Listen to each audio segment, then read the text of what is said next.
Good afternoon. It is Tuesday, June 15th. Skipped yesterday. Gamed with my buddies. We finished that campaign. Today is, of course, movie day. So I'll start thinking about what movie to watch. But before that, I got something I gotta go do. I gotta go sign loan paperwork for the car.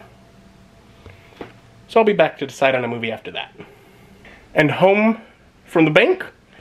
The car is now mine and the bank's, but Mom's been paid off at least, so. So awesome. I got some new car. I've been driving a new car for like a month, so it doesn't feel like it's new anymore. But it still feels pretty new. I set the XM stations. I haven't set any of the other stations. I haven't paired my phone. I just haven't bothered to do a lot of that stuff that it does. But I am loving, it has like a backup camera. Oh, it makes life so much easier. So nice. Anyways, back home, movie day. Deciding movies. Let's watch one that I quite enjoy. At least recall quite enjoying. Lovely movie. 10 Things I Hate About You. Fantastic film. Feel confident saying that, having not seen it in probably at least 8 to 10 years. But that's the case with like so many of these movies. I graduated from film school in, I guess it was October of 2011. And within a few years after that, I just no longer had time to be watching my movies. They were all in those binders. I didn't see them. It's actually one of the things, like with getting this shelves, was the goal of seeing the movies. Because before going to school, I always had them out visible, and I watched movies all the time. And then in school, very much the same. I had them in the binders, but I was in film school, so I was watching movies. And there are so many classic movies that I always get made fun of at school. Like, I've never seen The Godfather. The first time I saw Rocky was while in school. First time I saw Casablanca was while in school, although I own that now. They just want my style of movies. So many classic, Green Mile, all these great Schindler's List, all these movies. I'm like, oh, those sound so depressing. I don't want to watch that. I want to have fun with the movie. I'm going to watch 10 Things I Hate About You. I would give 10 Things I Hate About You 9.1 out of 10. It's a good movie. And, I watched Oh Brother, Where Art Thou last week, based on Odyssey. I didn't even think to mention it beforehand. It wasn't until I started watching I was like, oh yeah. It's Taming of the Shrew. William Shakespeare's Taming of the Shrew is what this one is based off of.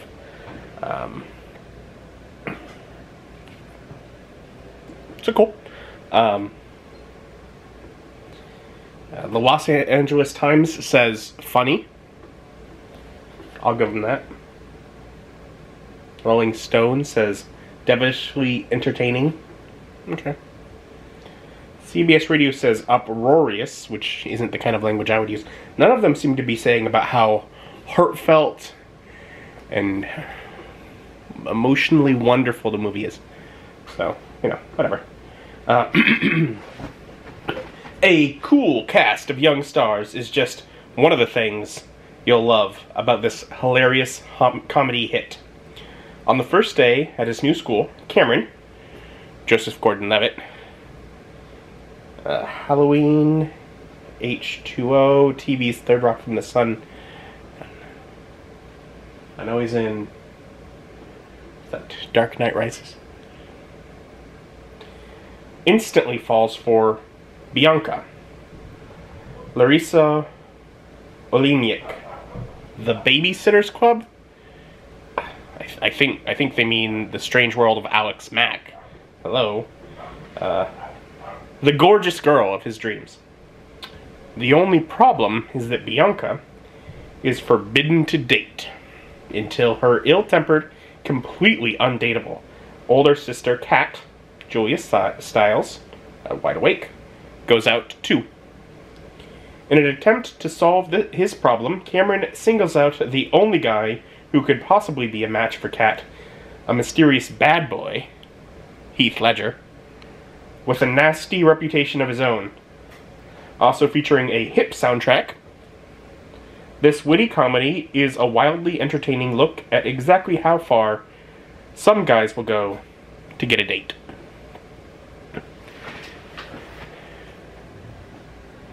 It's great. Of course, I think Bianca and Kate, direct names tying to Taming of the Shrew even. And of those, they named, like, Heath Ledger doesn't even have, like, a, here's what he's known for after it, which makes you think, like, was this before he, because, God rest him, he'd done amazing stuff after this, of course. Of it, there is, a number of other people in there with noteworthy roles, but only one more that I recognize. And I know him, I don't know his name, but I know him as the head elf from the Santa Claus movies.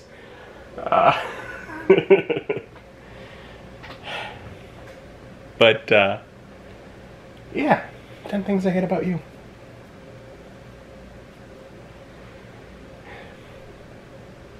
I don't know. Really love it.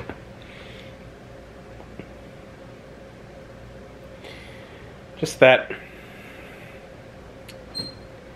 I think my mom tends to call it hopeless romantic mindset that I can have at times.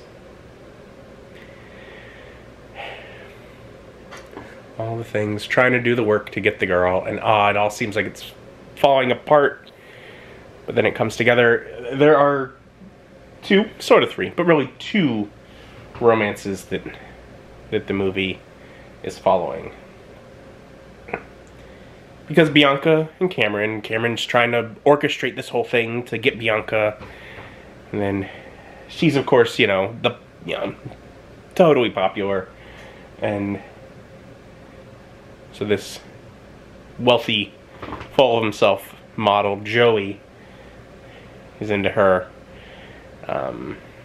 And so there's a whole playing that back and forth where she thinks, oh, he's going to be the one, but really he's full of himself, and she'd much rather have a guy that really appreciates her than thinks more of himself than he does of her. So there's that whole relationship. And then there's Kat and, is it Patrick? I think Patrick was Heath's character. And Patrick is paid through the shenanigans going on there by Joey to try and make it where, because if Kat dates, then he can date Bianca. And of course, Cameron is helping Patrick succeed at this, because really Cameron wants to date Bianca. But the relationship that just grabs your heart is that of Patrick and Kat. And as he changes who he is, learns and cares for who she is, as he says it in the end, he screws up.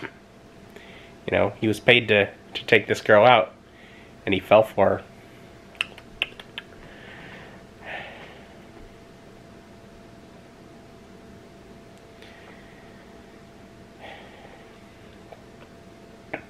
And there's, of course, great back and forth as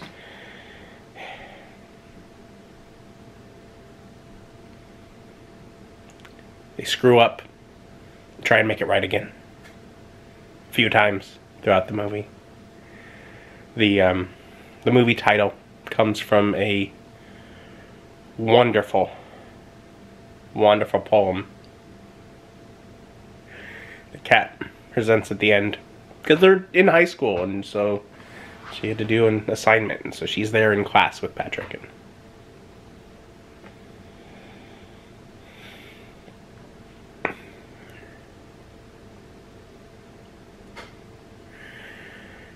And it's at the point where things have fallen to their lowest.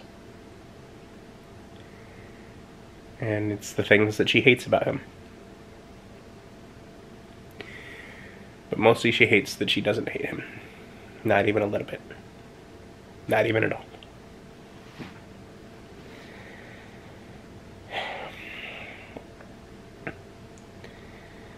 And there's comedy played with the girl's father, who is,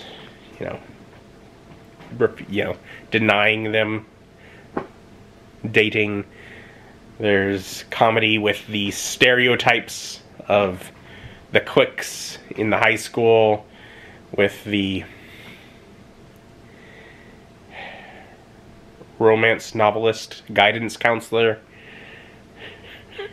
which I find most funny because when I was in high school, it was my English teacher who wrote romance novels. Had like novel covers of her books like pinned to the wall. Obviously books none of us would have been allowed to read, but she was an author.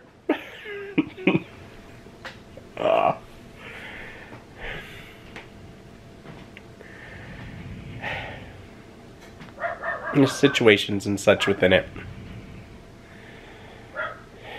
But mostly it makes me care.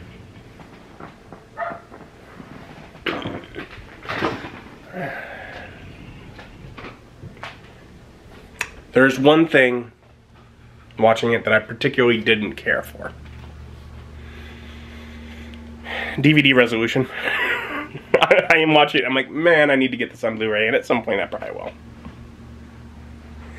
As I'm watching through these, part of my thoughts is at some point, the movies that I like most, I think I might at some point pick those up on Blu-ray, just to have nicer quality. I'm glad I'm at least watching movies.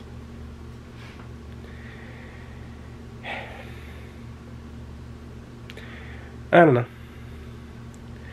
Tend to call it an evening after discussing the movie. Figure people will tune out once I start talking about the movie if they don't want it spoiled and don't want them to have to miss anything. I'm just gonna relax around here for the evening. Maybe do some editing. Maybe be lazy and lay around. Who knows? Thank you for joining me. Joining me as my journey continues.